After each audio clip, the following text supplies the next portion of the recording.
एक बात मुझे आपको नोट करवानी है, मुझे आपको बताना है कि आज की बात जो आप 9 बजे से देखते हैं इसका टाइम बदलेगा और 15 जून से ये शो आप देख सकेंगे 8:30 बजे से। और अभिषेक बनर्जी के साथ साथ ममता कैंप के दूसरे नेताओं पर भी शिकंजा कसता जा रहा है। ममता सरकार में मंत्री रहे और टीएमसी के कद्दावर नेता मदन मित्रा पर ईडी ने शिकंजा कसा है। मदन मित्रा के घर समेत 7 ठिकानों पर ईडी ने रेड की है। ईडी ने नगरपालिका भर्ती घोटाला के मामले में मदन मित्रा के ठिकाने पर छापेमारी की है। मदन मित्रा पर 125 से ज्यादा अवैध नियुक्तियों को कराने का आरोप लगा है। तो मदन मित्रा विधायक है कामारहाटी से और ममता बनर्जी के करीबी नेता माने जाते हैं। उनके ठिकानों पर इस वक्त रेड हुई है। 7 अलग अलग जगहों पर रेड की गई है, जिसमें जोखा स्थित उनका घर है। इसके अलावा कोलकाता में भवानीपुर में मौजूद उनके घर पर रेड हुई है और साथ ही साथ कामारहाटी जहां से विधायक है वहां पर भी उनके ठिकाने पर रेड की गई है। तो कुल मिलाकर 7 जगह पर यह रेड की गई है, जिसमें नगर पालिका में जो भर्तियां हैं उसको लेकर है मामला और साथ ही साथ अवैध जो भर्तियां करवाई गई थी उस पूरे मामले पर उनके खिलाफ इस वक्त रेड चल रही है। अभिषेक बनर्जी और मदन मित्रा पर एक्शन के बाद बीजेपी का बड़ा बयान आया है। बीजेपी नेता लॉकेट चैटर्जी ने कहा कि करप्शन किया है तो जांच तो होगी, फिर वो चाहे कितना ही बड़ा नेता क्यों ना हो। जनता का पैसा लूटने वालों के खिलाफ शुभेंदु सरकार में एक्शन होना तय। ये सरकार परिवर्तन हुआ है।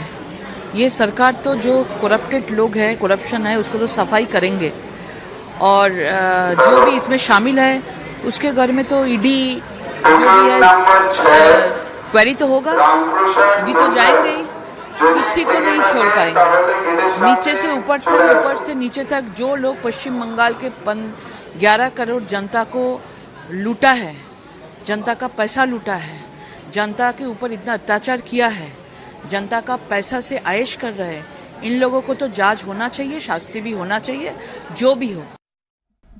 कोलकाता से दिल्ली तक सियासत तेज हो गई है। मदन मित्रा अभिषेक बनर्जी के घर पर रेड को लेकर ममता कैंप के सांसद कीर्ति आजाद का बयान आया है। कीर्ति आजाद ने बीजेपी पर हमला किया, कहा कि उनका बहुत पुराना तरीका है, वो अभिषेक बनर्जी और मदन मित्रा को तोड़ना चाहते हैं। ये ब्रेकिंग न्यूज़ है क्या कि सीआईडी अभिषेक बनर्जी के यहाँ पहुंची है, मदन मित्रा के यहाँ ईडी चल रही है? ब्रेकिंग न्यूज़ तो नहीं है, ये तो चलता ही है, पॉलिटिकल पार्टियों को किया जाता है। इनका 1% भी इन्होंने अभी तक कन्विक्शन नहीं दिखाया है। तो ये तो बीजेपी का पुराना तरीका है, आप लोग जानते हैं। आप लोगों को यह बात बार बार बतानी चाहिए कि बीजेपी यह तरीका अपनाता है। संभवतः मदन मित्रा की उनको आवश्यकता पड़ गई है, अभिषेक बनर्जी को तोड़ना चाहते हैं। तो इसके आगे क्या कहा जा सकता है? इनकी मानसिकता दिखती है, इनको सरकार चलाने से मतलब नहीं है, यही सब चीज़ें करते रहेंगे, यही सब न्यूज़ में चलता रहेगा। और टीएमसी चीफ ममता बनर्जी भी खुद मुश्किल में फंस गई है। ममता बनर्जी के खिलाफ हेट स्पीच के मामले में एफआईआर दर्ज की गई है। ममता बनर्जी के खिलाफ कोलकाता के हेयर स्ट्रीट थाने में एफआईआर दर्ज हुई है। ममता पर आरोप है कि उन्होंने 9 मार्च को चुनाव प्रचार के दौरान भड़काऊ भाषण दिया था।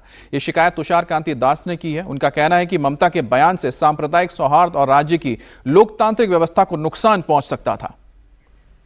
ममता के खिलाफ दर्ज हुई इस एफआईआर को टीएमसी के बागी विधायक सही बता रहे हैं। टीएमसी के बागी विधायक संदीपन शाह ने कहा कि ममता ने जो भड़काऊ बयान दिया था वो सांप्रदायिक सौहार्द बिगाड़ने वाला ही था। ममता को ऐसा नहीं बोलना चाहिए था। जो वक्तव्य उन्होंने दिया था वो सही वक्तव्य नहीं था। ऐसा आप बात नहीं बोल सकते हैं। ये बात बहुत कम्युनल बात है और ये सारी स्टेटमेंट जब आप करते हैं तो एक संप्रदाय के सेंटिमेंट को, उनके अस्तित्व को आप आघात पहुंचाते हैं। ये आघात पहुंचाने का अधिकार हम लोग भारतीय है और भारतीय संविधान किसी को ये अधिकार नहीं देता है। एफआईआर के बारे में मुझे पता नहीं है, क्या हुआ नहीं हुआ, उस पर क्या लिखा गया, ये तो मेरा जानकारी में आने का बात भी नहीं है भी नहीं। लेकिन हाँ, जो उन्होंने बात कही थी वो बात कहीं ना कहीं पूरे तरीके से गलत है। और ममता गुट का कहना है इस बारे में, वो भी आपको बताएंगे। टीएमसी नेता कुणाल घोष को समन भेजा गया है। सीआईडी ने कुणाल घोष को भी समन भेज दिया है। फर्जी सिग्नेचर के मामले में अब कुणाल घोष को समन भेजा गया है। कुणाल घोष आपको बता दें कि वो भी टीएमसी के एमएलए हैं और फिलहाल तो इस वक्त तो दीदी के साथ ही नजर आ रहे हैं। अब कुणाल घोष को भी जो फर्जी सिग्नेचर भेजा गया था, जिसके तहत ये बताया गया था कि शोभन देव ही लोकसभा विधानसभा में एलओपी होंगे, यानी कि लीडर ऑफ अपोजिशन होंगे, उसी सिलसिले में फर्जी सिग्नेचर वाले मामले में ही अब कुणाल घोष को भी सीआईडी का समन भेजा गया है। कुणाल घोष इस वक्त प्रवक्ता भी हैं, टीएमसी के ऑफिशियल प्रवक्ता हैं और लगातार उनकी ओर से ही ज्यादातर बयान आ रहे हैं। और इस पूरे मामले को लेकर जहां पर सीआईडी इस वक्त जांच कर रही है, सीआईडी अभिषेक बनर्जी से पूछताछ भी कर चुकी है। एक बार फिर से उनको पूछताछ के लिए बुलाया गया है। लगभग 5.5 घंटे तक पूछताछ हो चुकी है भवानी भवन में। अब इस पूरे मामले में कुणाल घोष को भी समन भेजा गया है। कुणाल घोष से भी आगे पूछताछ की जाएगी। ममता गुट का कहना है कि बंगाल सरकार उनके खिलाफ बदले की भावना से काम कर रही है, तो बीजेपी कह रही है कि अभी तो ये शुरुआत है, ममता के खिलाफ भ्रष्टाचार के मामले में भी केस दर्ज होना चाहिए। इलेक्शन के पहले ये भाजपा को बड़ा बड़ा नेता लोग जब आ रहे थे, यहाँ का भी तो बहुत सारे डायलॉगबाजी किए थे, उल्टा करके, ये करके, वो करके, तो उसके खिलाफ भी तो एक्शन होना चाहिए। अभी वो लोग सत्ता में है और ये एक भय का माहौल क्रिएट करने के लिए, थ्रेट का माहौल क्रिएट करने के लिए ये सब कर रहा है। तो अभिषेक बनर्जी, ममता बनर्जी के खिलाफ में हेयर स्ट्रीट में क्या हुआ वो तो बात की बात है। ममता बनर्जी के खिलाफ में सीएजी ने एक रिपोर्ट दाखिल किया था कि उम्फान में इन्होंने बहुत बड़ी गड़बड़ी की है।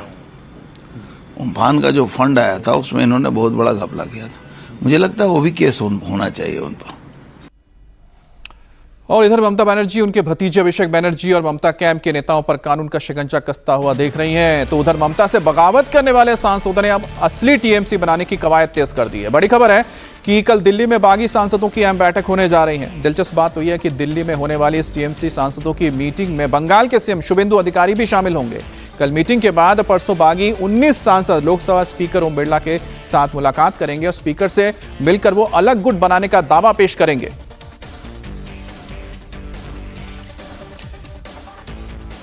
रविवार को सीएम को साथ दिल्ली के बैठक होगा सब एमपी को, और मंडे को हम जाएंगे स्पीकर के पास। हम रियल टीएमसी का गुट बनाया और हमारा पास ज्यादा से ज्यादा संख्या में एमपी है और हमको ये मान्यता स्पीकर को देना हो। और डिमांड क्या है, हमको अलग बटने का जगह दिया जाएगा और दूसरा जो टीएमसी वाला लोग है उसका साथ नहीं, अलग से।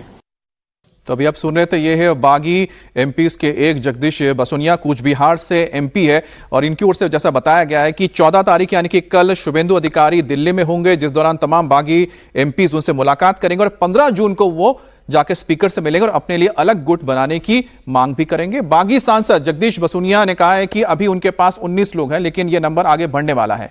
सवाल यह है कि क्या ममता कैंप के और भी सांसद बागी गुट में शामिल हो जाएंगे। कल्याण बनर्जी पहले ही ममता से कह चुके हैं कि या तो उन्हें चुना जाए या तो अभिषेक को चुना जाए, दोनों में से किसी एक को चुने। अब अभिषेक बनर्जी इस मामले में थोड़ा नरम पड़ते हुए दिख रहे हैं। अभिषेक बनर्जी से जब इस बारे में पूछा गया तो अभिषेक ने कहा कि कल्याण बनर्जी ने उनको बचपन से देखा है, उनके साथ वो बड़े हुए हैं और उनको इस तरह की बातें कहने का, उनसे नाराज होने का यह कल्याण बनर्जी का हक है।